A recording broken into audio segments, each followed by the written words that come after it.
I'm going to show you how to repair rust holes in a petrol tank just using these few simple tools. Well, in fact, I didn't use that. Didn't even get hot enough to melt the solder. So literally just the paint stripper gun and the wire solder and some flux.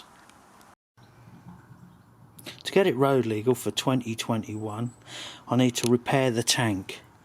It wasn't too bad, and I just hadn't got time to repair it to ride it up the field. Because it's winter, I'm warming it up with a paint stripper gun just to evaporate any petrol.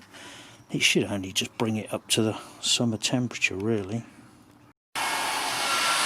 This is the first time I've ever repaired a tank, so I'm not sure if I'm doing this correctly.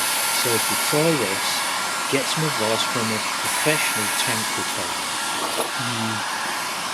I've decided to repair the tank by soldering it. I've been poking around and the hole's a lot worse than what I thought. And then I tried my soldering iron and that didn't work. But by pure chance I was warming the steel up with a hot air gun and I thought, I wonder. And it does. It solders beautifully.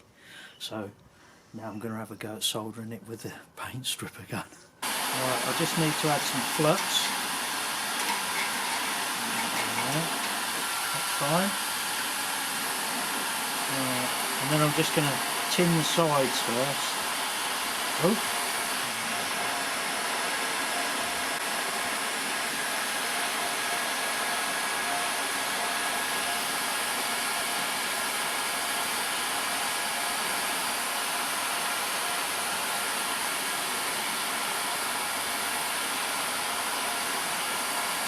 Going alright?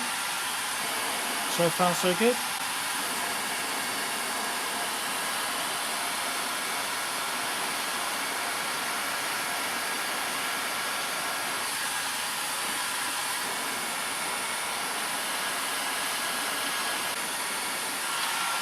Right, let's hope that's got it.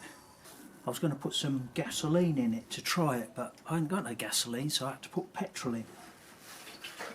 That's alright. It holds. It ain't pretty. Once the tank and the panels have been sprayed, the repair's invisible. If I was going to do it in a more visible area, I would have slightly dented in the area around the hole and then filled it with solder. You could have sanded it down and then you would have had a perfect finish.